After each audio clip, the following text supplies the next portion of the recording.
안녕하십니까. 가정의과 전문의 최정입니다. 네, 오늘은 조금 어려운 내용일 수도 있는데 유전자에 대한 내용을 좀 말씀드리도록 하겠습니다.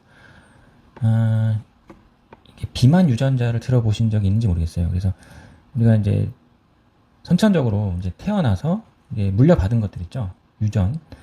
이게 어려워요. 이 부분을 극복하는 게. 뭐 예를 들면 이제 뭐 고혈압이나 당뇨 같은 만성 질환도 유전적으로 이제 부모님이 그렇게 물려받았으면 고혈압이나 당뇨가 피하기가 상당히 어렵습니다. 그거는 이제 물려받은 유전자 때문에 그런 거죠. 근데 비만도 마찬가지예요. 이게 요새는 이제 이런 DNA 염기서열 검사가 이제 많이 발달이 됐기 때문에 연구가 해보니까 비만도 유전이다, 그런 얘기가 있습니다. 그래서 이 부분을 조금 더 구체적으로 좀 알려드리고, 이 부분을 좀 아시면 이제 내가 이렇게 남들보다 조금 더 살이 덜 빠진 느낌이네. 나는 진짜 물만 마시는데도 살이 찐 느낌이네. 이런 거에 대한 좀 의문이 좀 풀리실 수도 있어요. 왜냐면 타고나는 거기 때문에. 그래서 좀 억울할 수 있는데 출발선상이 조금 다를 수 있다, 이렇게 보시면 되겠죠. 하여튼 비만 유전에 대해서 한번 말씀을 좀 해드리도록 하겠습니다. 예전에는 이 DNA 검사 자체가 이게 쉽지 않았어요. 근데 요새는 가격도 많이 싸졌고, 그 다음에 한번 돌리는 어떤 기간도 상당히 짧아졌기 때문에 비만 유전자 검사 자체만 하는 거나 2, 3주면 결과 바로 나옵니다. 옛날에는 뭐 몇 달씩 걸렸거든요. 가격도 뭐 수천만 원 정도 했었는데 불과 한 10년 안에 지금 이렇게 굉장히 기술이 발달해서 그 풀 시퀀싱 하는데 시간이 굉장히 짧게 소요가 됩니다. 굉장한 이제 시대가 이제 오고 있는 거고, 이 DNA 유전자 검사가 어느 정도 완성이 된다 그러면 이를 통해서 조금 더 빨리 다이어트를 할 수 있는 그런 약도 개발이 되겠죠. 오늘은 이제 하여튼 원리적으로 비만 유전자가 어떤 건지에 대해서 한번 설명해 드리도록 하겠습니다. 네. 일단은 이제 다이어트를 하시는 분들 대부분 어떻게 하시죠?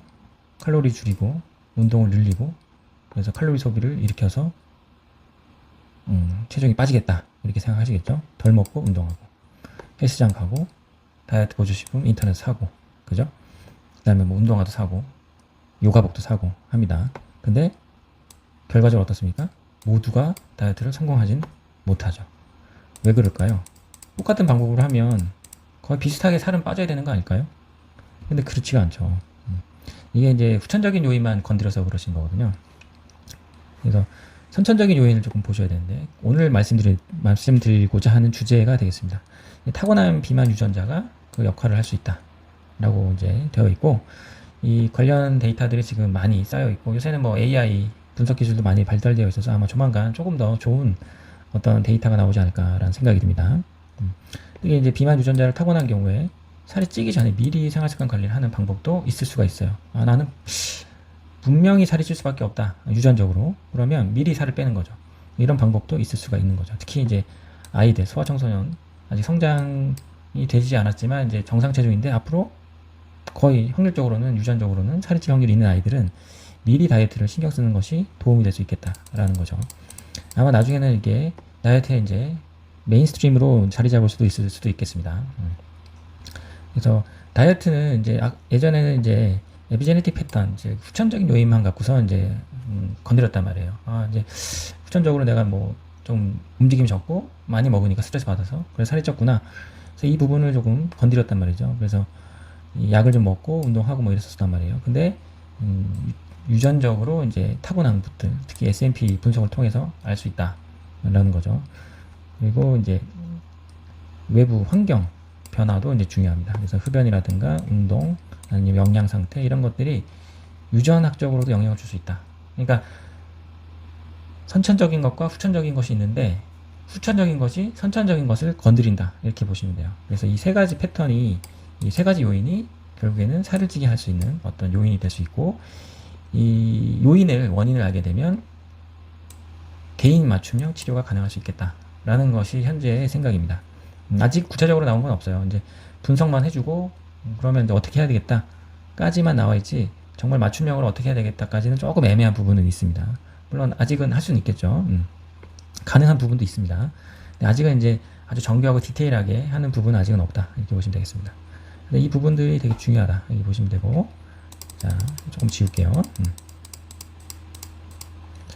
조금 더 이제 자세하게 말씀드리면, 유전자 DNA 중에 SNP라고 있어요. 싱글 뉴클레오타이드 폴리몰피즘이라고 해서 우리말로 하면 단길 염기 다형성이라고 합니다. 좀 어려운 얘기인데 이 부분이 이제 변하는 거예요. 말 그대로. 그래서 이제 돌연변이가 일어나는 거죠. 그래서 이 돌연변이가 일어나는 부위를 찾아요. 그래서 이 찾아서 이제 쭉 이제 했더니 살이 찐 사람들은 주로 어떤 SNP 부위가 돌연변이가 많이 일어났더라 이런 거를 찾는 거예요. 그래서 확률적으로 높은 부위를 모아서 이게 이제 비만 유전자가 되겠구나 라고 이제 결론을 내린 겁니다. 이해하시겠죠? 이게 DNA가 있을 때 그 중에 하나를 잘라가지고 이렇게 살펴보고 그 중에서 어떤 부위가 비만과 관련이 있는지를 연구를 하는 겁니다. 처음에는 한두 개 정도 이제 발견이 됐다가 이제는 이게 굉장히 많이 모였어요. 물론 앞으로도 계속 발견이 될 거고요. 굉장히 많은 이제 유전자가 이제 발견이 됐는데 FTO가 이제 제일 먼저 발견이 됐다고 합니다. 그래서 보통 이제 체성분이나 에너지 향상성, 식욕, 지방세포 분화, 인슐린, 그다음 미토콘드리아, 지질대사, 열생선, 에너지 효율 이런 관련된 유전자들을 찾아내서 비만과 관련 있는 것들을 모으고 있습니다. 네. 근데 더 놀라운 거는 이런 유전자들이 한 25에서 70% 정도 유전자 영향을 받는다 이렇게 되어 있습니다.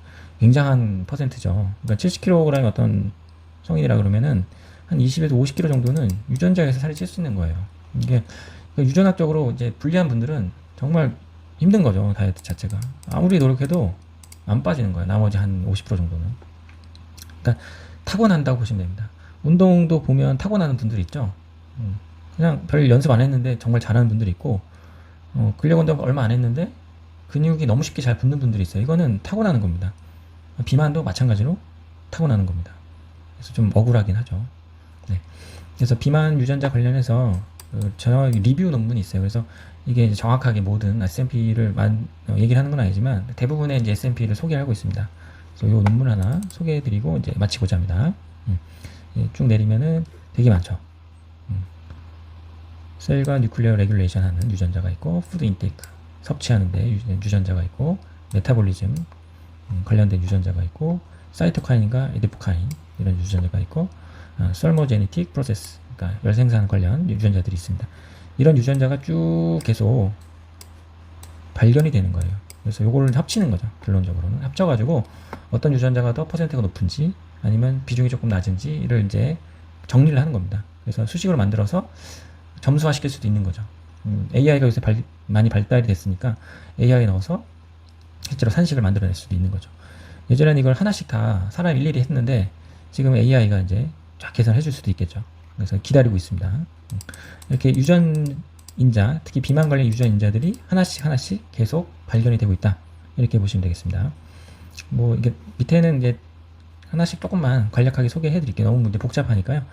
첫 번째로 가장 이제 그 포만감이라든가 이제 폭식하는 그런 유전자가 있는데요. 그 렙틴이 이제 가장 대표적인 호르몬이죠. 이 렙틴과 이제 렙틴 수용체, 식욕 조절과 가장 관련이 있고 아주 유명하죠. 그 외에 멜라노코틴 3, 4 수용체에서 MC3R, MC3, MC4R 이런 것들이 또 있습니다. 두 번째로는 대사작용과 지질 형성 관련된 유전자들 있죠. 페릴리핀 아주 유명하죠. 그 다음에 지방산 결합 단백 2, 그 다음 아포지질 단백질 이런 것들이 이제 유전자라고 보시면 되겠습니다. 비만 관련 유전자. 하여튼 이런 것들이 아까 말씀드렸지만 반복되지만 계속 그 발견이 되고 있어요. 그래서 요거를 이용해서 나중에 다이어트를 할 수 있겠다라는 거죠. 조금 더 내려주면 이렇게 되어 있습니다. 정말 많은 유전자들이 밝혀지고 있고 지금도 밝혀지고 있죠. 그래서 이를 모아서 원리를 특히 이제 원인을 분석한 다음에 거기에 맞춰서 맞춤형 다이어트 약이 개발되지 않을까라는 생각이 듭니다. 이게 선천적으로 있는 유전자와 후천적으로 이제 많이 먹고 운동하지 않아 생기는 그런 비만들을 종합적으로 이제 관리를 해주면 정말 요요 없이 관리를 할 수 있겠죠. 그런 날이 오기를 이제 바라면서 오늘도 다이어트를 열심히 해주시면 좋겠습니다. 조금 오늘 어려운 내용인데요. 아무튼 이렇게 생각하시면 좋을 것 같아요. 남들과 비슷하게 어느 정도의 강도로 노력을 했는데 생각보다 체중 감량이 덜 되는 분들이 있어요. 그러면 내가 유전학적으로 조금 문제가 있구나. 그래서 포기하지 말고 조금 더 열심히 하고 꾸준히 하다 보면 바뀔 수 있겠다. 이렇게 생각하시는 게 좋겠습니다. 결국 가고자 하는 길은 똑같은데요. 누구는 좀 빠르고 누구는 좀 느린 거지 결국은 다이어트에 성공할 수 있거든요.